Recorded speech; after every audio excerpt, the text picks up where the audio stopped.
महाराष्ट्र पर्व न्यूज, बातमी सर्वांच्या विश्वासाची।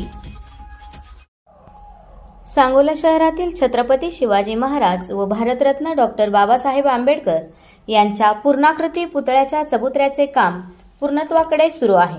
त्यामुळे छत्रपती शिवाजी महाराज व भारतरत्न डॉक्टर बाबासाहेब आंबेडकर यांचा भव्य दिव्य पुतळा उभारण्यासाठी माझ्यासह शिवप्रेमी बहुउद्देशीय सामाजिक संस्था सांगोला व भारतरत्न डॉक्टर बाबासाहेब आंबेडकर जयंती उत्सव मंडळ सांगोला यांच्या प्रमुख पदाधिकाऱ्यांसह संबंधित सर्व शासकीय अधिकारी यांची पुतळा समितीची बैठक तातडीने आयोजित करावी, तसेच पुतळा उभारण्यासाठी मंजुरी देण्याचीही कार्यवाही तात्काळ करावी, अशा सूचना आमदार शहाजीबापू पाटील यांनी पत्राद्वारे व दूरध्वनीवरून जिल्हाधिकाऱ्यांकडे केल्या आहेत।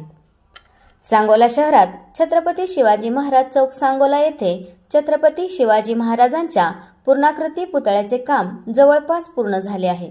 तसेच महामानव डॉक्टर बाबासाहेब आंबेडकर यांच्या पूर्णाकृती पुतळ्याच्या चबुतऱ्याचे काम पूर्णत्वाकडे सुरू आहे।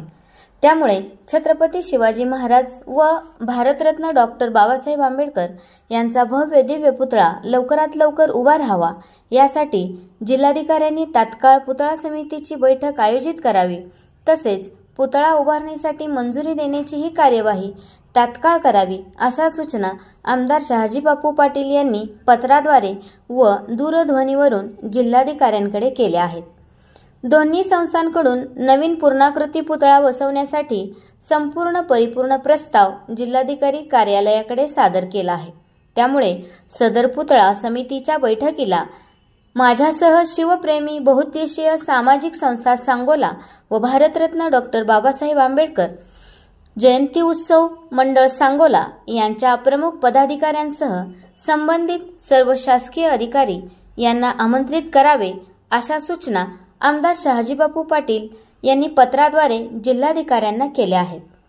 छत्रपती शिवाजी महाराजांच्या पुतळ्याच्या चबुतऱ्यासाठी आमदार फंडातून 10 लाख रुपये आणि छत्रपती शिवाजी महाराज चौकात खुले सभागृह उभारण्यासाठी नगर विकास विभागाकडून 2 कोटी रुपये मंजूर केले आहेत।